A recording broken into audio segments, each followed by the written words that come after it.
It's Wednesday, July 24th, a very busy day on orbit with the Expedition 36 crew members working on a variety of science experiments, plus preparations for departure of Progress vehicle, as well as troubleshooting an issue with one of the spacesuits.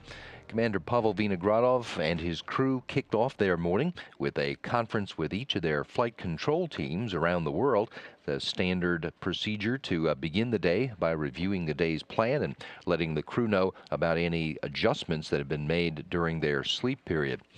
Vinogradov and Fyodor Yurchikhin then moved on to work shooting video for a Russian production, which is highlighting the achievements of that country's space program.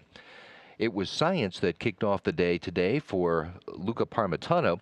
He started off the day initializing samples for runs in the binary colloidal alloy test experiment.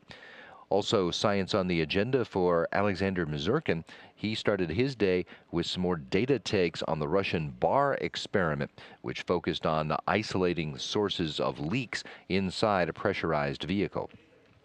Flight engineer Karen Nyberg began the day today gathering up hardware for the coming installation of the centerline berthing camera that'll be going in the window of the Nader hatch of Node 2 in advance of next month's arrival of the next H-2 transfer vehicle.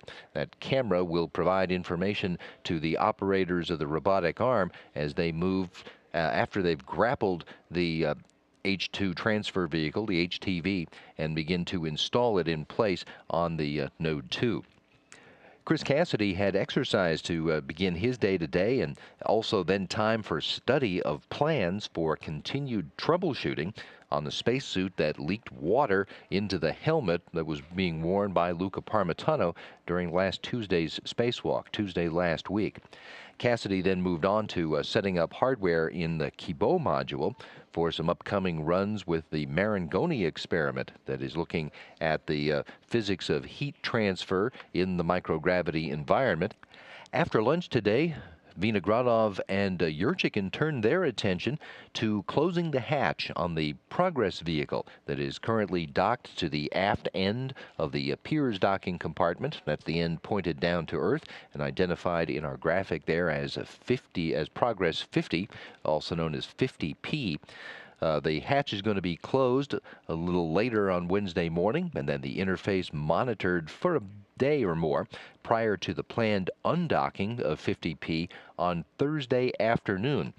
That undocking will open up a docking port to receive the next Progress vehicle that's due to arrive at the station this weekend. 52P is to launch from the Baikonur Cosmodrome on Saturday at 3:45 in the afternoon Houston time to start a 4-orbit journey to the station, and is due to dock to the Pirs docking compartment this Saturday night at 9:26 Houston time.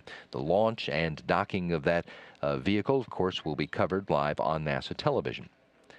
The 3 U.S. segment crew members got together late in the morning for a conference with spacewalking specialists in Houston to review procedures for the next round of inspections that are designed to isolate the cause of last week's malfunction that allowed water to leak into Luca Parmitano's helmet during the spacewalk. Crew members then top off their day with more work on the BCAT experiment and maintenance of components of the station's thermal control system. For Thursday, the schedule includes a lot of routine station maintenance, but also more setup with the Marangoni experiment hardware and maintenance on a combustion experiment apparatus, all while preparing for the undocking of a Russian cargo ship that will clear the way for a new load of supplies to arrive at the International Space Station this weekend.